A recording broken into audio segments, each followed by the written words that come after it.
Alright guys, what is going on? We just finished Impact on Pop and another solid show. I've been saying this for weeks. Solid shows. There has been some bad things in the shows and I've said it. This show I enjoyed a lot. The booking was well done. They really did one thing really well and we'll talk about that. But we started out the show with X Division action. And ever since that live episode, the X Division has been crazy good. It's been back up to where it's almost back up to where it was when it was at its highest. It was Matt Sydal versus Andrew Everett versus Caleb Conley, and Desmond Xavier.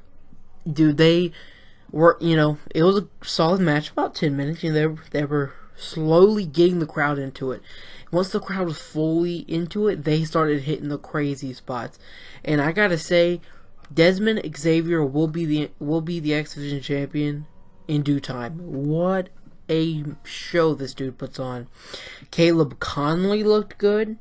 I want him, and I'm ready to see him finally rack up some wins and do something as well. Andrew Everett actually does get the win. Matt Sydal didn't win. He's won 2 straight matches against Andrew, I think. Wow, I forget. Sorry, guys. I know last week he beat Eddie Edwards in an insane match. I forget who his first match was against. Let me know down in the comments below if you guys remember. But he's had 2 good matches, and now he comes in here and they all put on a show. Desmond Xavier.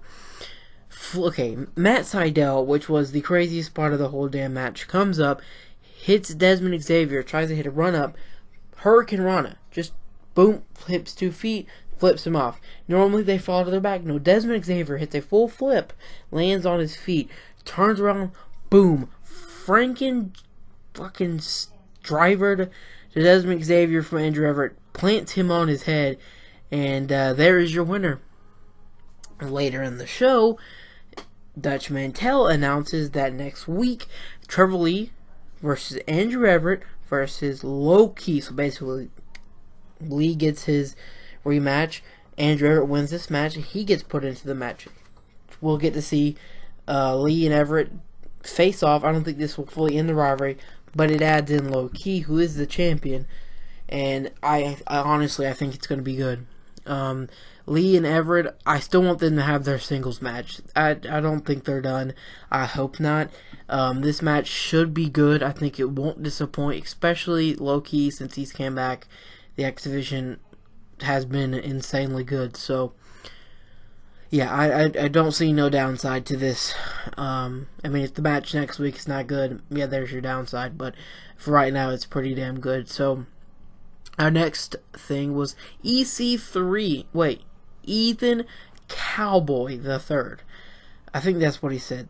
I don't know, but this promo started off pretty funny, and then it kind of stopped getting funny for me at some points until he started singing, and it got funny again until James Storm was like, "Oh," and just it was pretty funny. Some parts of it.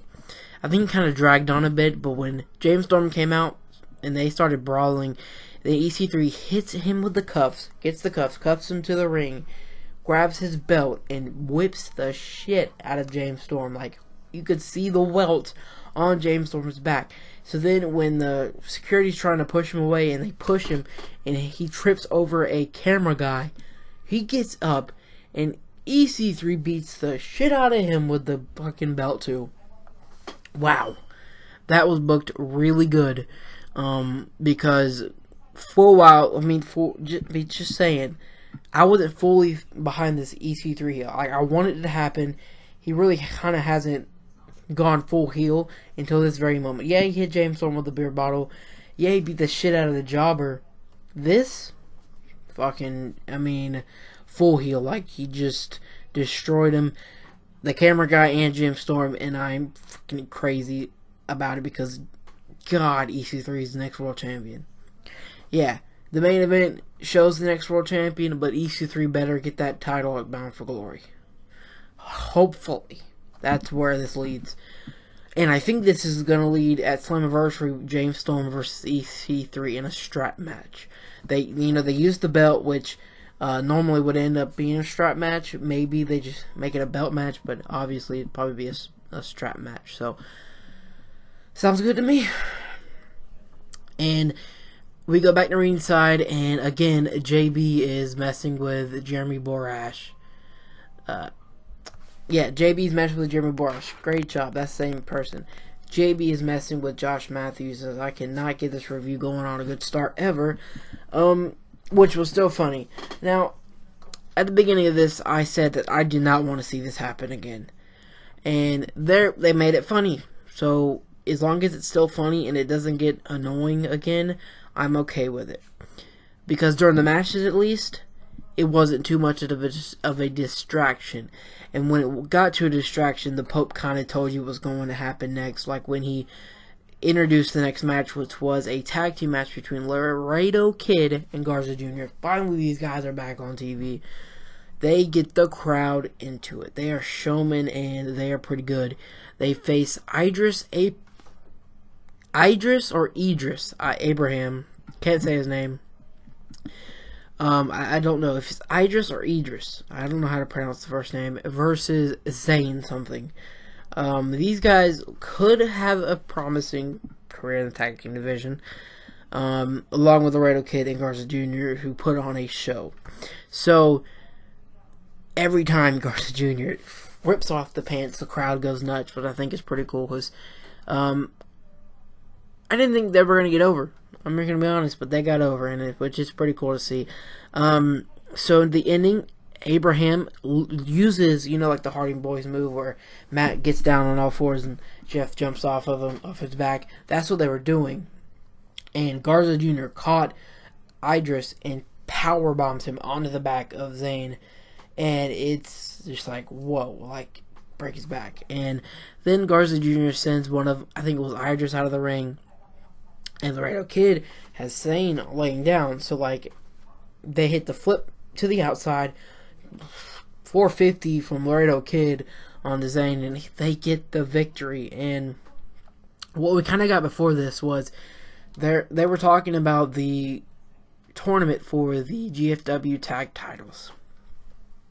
Now, I saw a lot of people talking about, on social media that it's getting a little excessive with the tag titles because we've already got the GFW title. We've got the GFW women's title, and Cody wrote that they're still saying it's the next gen champion. And now you're bringing in the tag titles. It's like it's going to be clustered with all the titles until I'd say Slammiversary or Bound for Glory. They're going to begin to merge the two titles and then make new titles for the Impact show. All the graphics on the title still say TNA when it's obviously Impact now. So I think that what this leads to is obviously all the titles being merged, and that's where we go. And then at Bound for Glory, whatever. So that's where I see that happening. I do think that it's a little excessive with all the titles, but give it some time. I believe they're going to merge. If not, I wouldn't say I would like that. But you got to give it time. Wait it out. See what's going to happen. Don't back out and complain before you know. So, we got Laurel Van Ness. This crazy son of a bitch. Along with Congo Kong versus Ava Story. So Laurel Van Ness wrestles broken too? Yes. So she's been, ever since the wedding, she's not had any matches. She's been crazy, which has been pretty funny. She kills that role with that. It's hilarious. And now she wrestles with it as well. She beats the shit out of people. Let's be honest here. She destroyed her. She had a nasty spear, which just broke her in half. Hits the curb stomp, and it's all over. And Laurel Van Ness gets the win. I'm down if she's going to wrestle. Yeah. Awesome. More in the knockouts division. It's pretty damn cool. Awesome. So, another thing, I heard Impact Wrestling has signed MJ Jenkins. She was at Knockouts Knockdown. She was in the Gauntlet, and she looked impressive. And the Gauntlet didn't really watch Knockouts Knockdown. I don't know how she did there, but yeah. hey, more people in the Knockouts division is going to help out, just like the X division. They brought in some more people and people with talent, so it's obviously going to show. Give it some time, like pretty much everything else in Impact. A lot of things you got to give time for it to really get good. So we had the funeral for Laredo Kid. This thing was booked just right. Okay, they come out and you hear the guns, but then funeral music, and they play the guns periodically through the entrance. They're all face painted, they're all wearing black, and Conan, it starts saying to respect, they gotta pay their respects. Boom, nope, they pour the fucking urns out, and they don't give a crap. And then he says something about Latino empowerment. Then a fan starts waving the American flag, and I swear he was gonna go down there and beat the guy's ass. Finally, he tells him to put it down. He doesn't. He shoves him, and I'm like, VOW, Veterans War coming out. They did. Now, when they first came out, they were not truly over with the crowd. This made them over because Conan got some big time heat on LAX, and the way that they did it, using the American type thing that they did here, worked perfectly. Great way to get him over, and it made some good heat for LAX. These two tag teams would kill it in a match. Please make it happen. I would say maybe VOW get the GFW titles and LAX has the TNA titles or Impact titles, and they merge them at Slammiversary. Or if I'm wrong, don't tell me the spoilers. I didn't read all of them. Only read the returns or, debuts. So, didn't read all of them. So, we get the Impact Grand Championship match between Marche Rocket all day.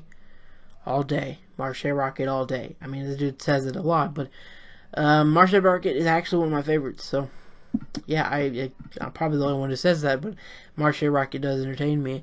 His match versus Moose went about a round and a half with Moose getting the victory. Marche Rocket did get some moves in, but Moose just destroyed him with a crazy fucking choke slam. About killed Marche Rocket. But after the match, here comes Tyrus, and I'm like, what the hell's Tyrus doing out here? And then I think, oh, here comes Eli Drake. Yeah, boom, attack from behind. As Eli Drake goes to get a chair, here's Chris Adonis. Hits the master lock. Then Eli Drake hits him with a chair. They kind of look over at each other. And I just think for a second, tag team, are they going to make an alliance? Because these two guys pretty much are similar in a lot of ways. They're both cocky as hell. I just see a lot of similarities between the two. So I would like to see an alliance between the two. With, Eli Drake and Adonis. And then you got Tyrus, who's the bodyguard type deal, so it should be interesting. So we get Alicia versus Angelina Love, and the crowd went nuts for Alicia, and the whole match between these two, because we've seen Davey and Eddie go out for a while now, and yeah, fans are updated on the rivalry, which is normally not what you see from an Impact crowd because they film so much. And I like that they were. Eddie was on crutches. Heard that he actually did go through minor surgery. It didn't matter because Angelina Love used the weapon. She wrapped the chain around the hand or the fist and knocks Alicia out. And as she's continuously beating her with the chain, Eddie tries to come in. He comes in hobble, and Davey beats the shit out of him with the fucking crutch. Are you kidding me? These two are badass. I really would like to see Davey with a title shot. He had the Impact Grand title shot, but the NFL stars got involved and it didn't really go his way. I want to see him with title gold. I do. I would love to see these two with the championship. Would be pretty impressive and entertaining. So we had a lot of matches. I didn't expect there to be that much matches. There was. They were all pretty interesting. A world title match for the GFW Global Championship. We actually saw Bobby Lashley. I see what a lot of people get why they're not really focusing on the Impact Championship. at least Bobby Lashley's on the show. If he wasn't on the show, I'd be more pissed off than... I mean, I don't like it. I would like to see him at least come out to the ring. But, like I said, wait it out, see if they march the titles. So, solid match. These two had a great match. Got the crowd going in with this match. They went nuts for a lot of the spots. They were trading submissions, trading finishers. Then finally, Magnus had Patron up. It looked like he was going for another Michinoku driver. Patron actually turns it around into an arm breaker. I'm like, yep, it's over. Magnus taps, and we got our Slammiversary main event. Knew it was gonna happen. Everybody was like, what the hell, when Patron had to give up the title for the first time he won it. It really made no sense. Still makes no sense, but he's getting another shot at it, and I think they had a great match the first time. They're going to have a great match again, and in the main event of Slammiversary, where they're probably going to turn it up a little bit and have an even better match. So, yeah, as long as they have a good match at Slammiversary, I guess I'm alright with it, because this match was good. Patron's matches since coming in Impact have all been good, so I had no problems there. Magnus loses. At least he got one title defense in before losing it, but he's had the title forever, because GFW, really never got going, and he's just been holding it at a bunch of indie shows. So he finally loses it, and Patron with the championship. So it was a solid show. Some of the booking things, it's kind of a head scratcher, but give it some time, and just maybe they'll merge the titles. That's the only thing I can say about it. So with that being said, make sure you hit the like button, subscribe if you are new, and let me know what you thought about the show in the comments below, and I am out. Thank you so much for watching.